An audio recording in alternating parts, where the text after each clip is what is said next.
Qu'est-ce qu'on peut en retenir de cette situation de Joa par rapport à l'USAP? Je crois que ça démontre beaucoup de fidélité. Le groupe Joa est un groupe en pleine expansion. Mais je crois que c'est un groupe qui n'oublie pas d'où il vient. Il sait qu'il a une grosse implantation forte ici. Il y a 4 casinos. Ils ont été de l'aventure à l'époque où l'USAP était au sommet du rugby français. Je pense que ça les a aussi aidés à se lancer médiatiquement. Donc ils n'oublient pas. Voilà, ils n'oublient pas et ils nous ont encore témoigné cette année leur fidélité. Ce qui montre bien que nos valeurs, elles sont communes. C'est-à-dire qu'on est là dans les bons moments, on est là dans les mauvais moments et on est surtout là pour se soutenir. Voilà, un partenaire soutient son équipe et l'équipe fait un maximum pour soutenir son partenaire au niveau médiatique et au niveau renommé. Voilà, donc c'est beaucoup de fidélité, beaucoup de plaisir d'être encore aux côtés de Joa Casino cette année. Est-ce que cette année, on peut espérer revoir l'USAP en top 14? On va essayer de retrouver l'élite du rugby français le plus rapidement possible. Maintenant, vous savez, les choses du rugby et les choses du ballon ovale sont des fois un peu compliquées.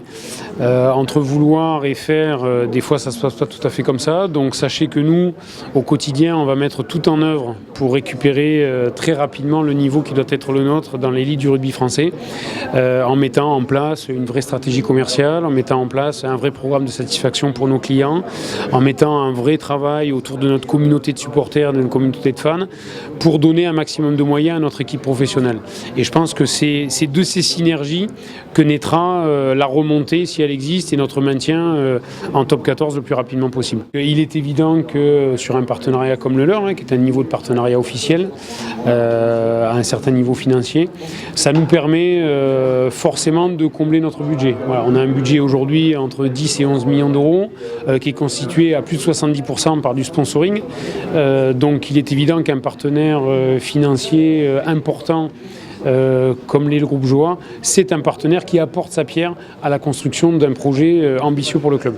Alors une question un petit peu plus technique là, puisque là on est sur une modification des jours de match. Oui. Est-ce que ça ne va pas pénaliser un peu le club justement d'avoir ces matchs le vendredi? Est-ce que les abonnements sont toujours aussi réguliers?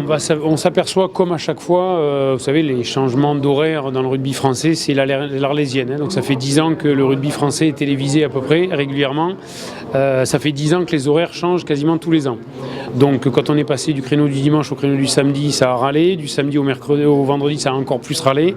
Donc je crois que, comme toujours dans ces cas-là, il y a des gens qui sont pas très contents du changement d'horaire et par contre il y a des gens qui sont très contents, notamment nos entreprises,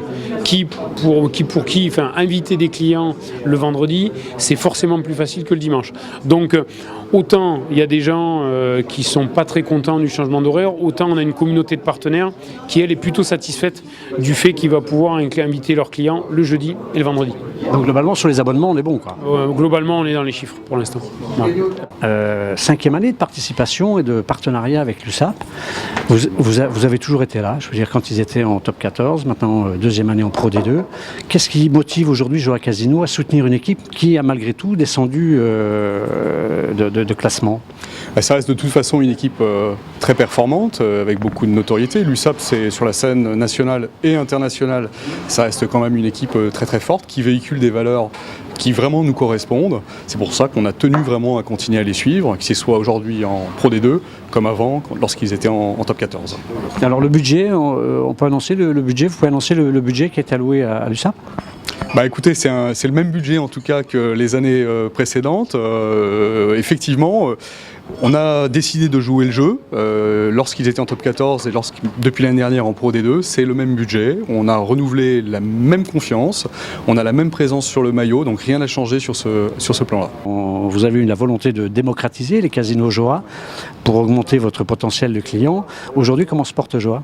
Écoutez, Joa se porte très très bien. Nous sommes ravis d'avoir ouvert un magnifique casino fin de l'année dernière au lac du Der, donc dans la Marne. Un casino qui répond à toutes ces attentes. Et puis, on a prochainement l'ouverture d'un 2e casino, un navire amiral à la Seine-sur-Mer. Donc vous voyez qu'on continue notre développement. Nous sommes aujourd'hui le seul groupe de casinos au plan national à se développer. On a aujourd'hui beaucoup de projets également, en interne comme en externe, et on continue donc notre petit bonhomme de chemin, tout en étant toujours focus sur la région des Pyrénées-Orientales qui me tient particulièrement à cœur. Et vous aurez toujours aussi des partenariats avec d'autres équipes de sport? Absolument, on vient de signer donc un partenariat toujours dans le rugby avec le Racing Club de Toulon. Donc on aura une grosse présence donc, sur le short, et pour la deuxième année consécutive, on est également présent avec Grenoble, donc également en rugby, pour vraiment appuyer le fait que ces valeurs, les valeurs de ce sport correspondent exactement à ce que nous on attend. On a eu des situations un peu ubuesques l'année dernière puisqu'on était présent au Loup, donc à Lyon et à Grenoble. Et donc il y avait effectivement de temps en temps des rencontres en Pro D2 entre Lyon et Grenoble. On était présent sur les deux shorts. Et bien écoutez, que le meilleur gagne dans ces cas-là. C'est les valeurs du sport, c'est aussi nos valeurs à nous.